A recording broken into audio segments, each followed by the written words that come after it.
Good afternoon mga boss. Dito na naman tayo sa weekend review. Well, hindi siya ganun karami so I'll get some out of topic questions. Sayang at kakaunti lang yung nadali ng April Fools. Anyway, let's start. From Eric John Castro. Same lang ba si kamatayan at hell? What are their difference? Salamat. Natanong ko lang po, parang same kasi sila eh.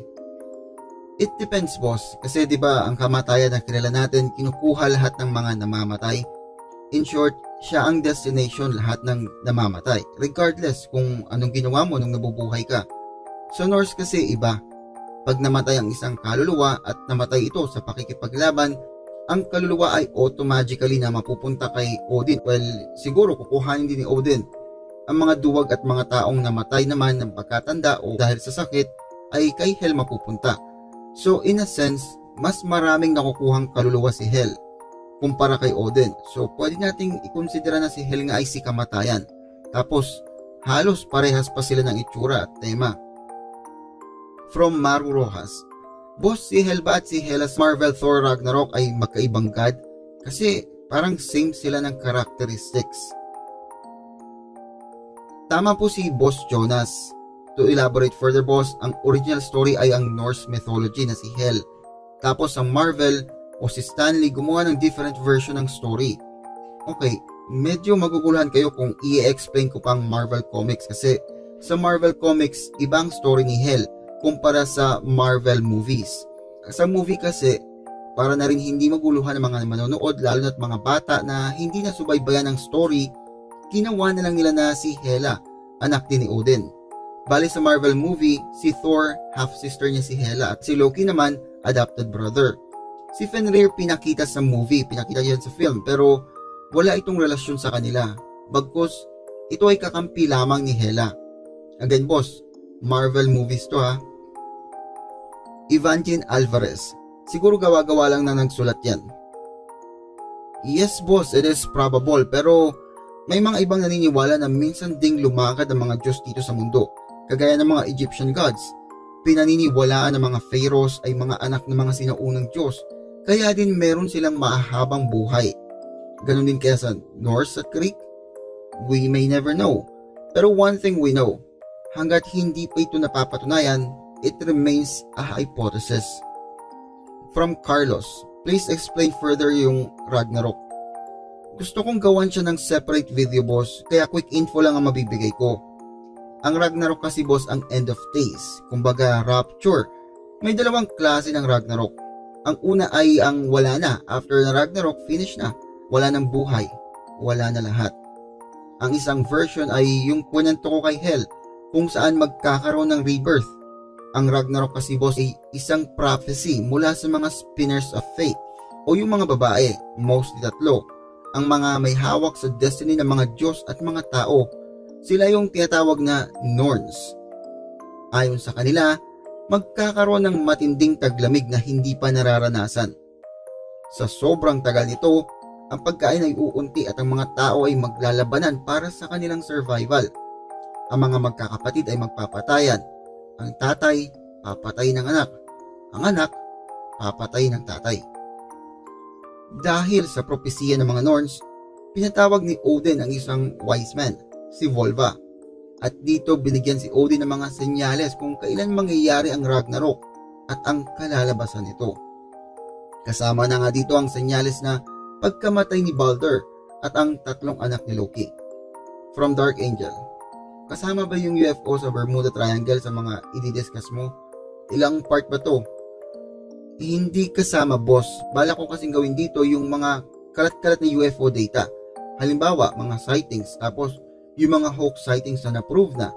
Pero yung mga iba, halimbawa Roswell, Bermuda, mas maganda kung mag-deep down dive tayo sa mga story na yon kasi marami-rami din ang mga info.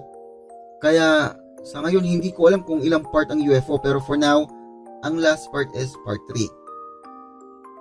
From Luel Lalik. Medyo mahaba boss, pakibasa na lang sa screen. Sa totoo lang, nung ginawa ko tong UFO part 2, unang pumasok sa isip ko ay yung One Piece. Yung mga barko nila na lumilipad. Nakalimutan ko na episode na yun, pero pumunta sila sa may ulap at doon yung mga ibang mga barko. Anyway, I digress. Add ko lang boss yung sa part ng hot air balloon. Ang first manned hot air balloon ay nangyari noong 1783. Sobrang layo dahil ayon sa sulat, ang pangyayari ay 1211 AD. Although ang hot air balloon ay ginagamit na ng China bilang isang signaling device noong 220 to 280 AD. Unmanned to mga boss o yung mga parang pinapalipad na ng mga China para bilang signal sa kabilang kampo. Posible nga na ito ay hot air balloon manned flight, subalit ito ay hindi na itala or posible rin na ito ay gawa-gawang kwento lamang. You be the judge mga boss. Dahil sa medyo kakaunti lamang, kumuha po ako ng mga out-of-topic questions. Parang robot yung boses mo. Actually, kung mapapansin ninyo, paiba-ibang quality ng audio. That confirms na nasa banyo ako nag-record. Hindi, joke lang. Pero nabasa ko yung isang comment na yon na bakit daw ako sa banyo nag-record. Sa totoo lang mga boss, heavily edited na ang audio. Kasi kung hindi ko ito i-edit, maririnig niyo yung tuka ng manok, ang naglarong bata sa labas, ang TV doon sa sala, ang mga kutsara pag kumakain kasi nagre-record ako tuwing tanghaling tapat or tuwing hapon. Naka-close na ang kwarto niyan pero nadedetect pa rin ang mga sounds. Kaya kinakailangan ko silang i-edit ng paulit-ulit mga 2 to 3 times para mawala mga background noises. In turn, ang audio quality naman nagiging distorted. Yun pong dahilan kung bakit paiba-iba ang audio quality. Now, if you listen closely, minsan may maririnig kayo mga keyboard sounds, mga nagsasalita sa labas. May mga hindi ako matanggal talaga ng mga sounds na ganun, pero mostly natatanggal naman. From Golden State Warriors. Boss, IT din ako. Matanong lang sana, ano ba specific work mo as an IT?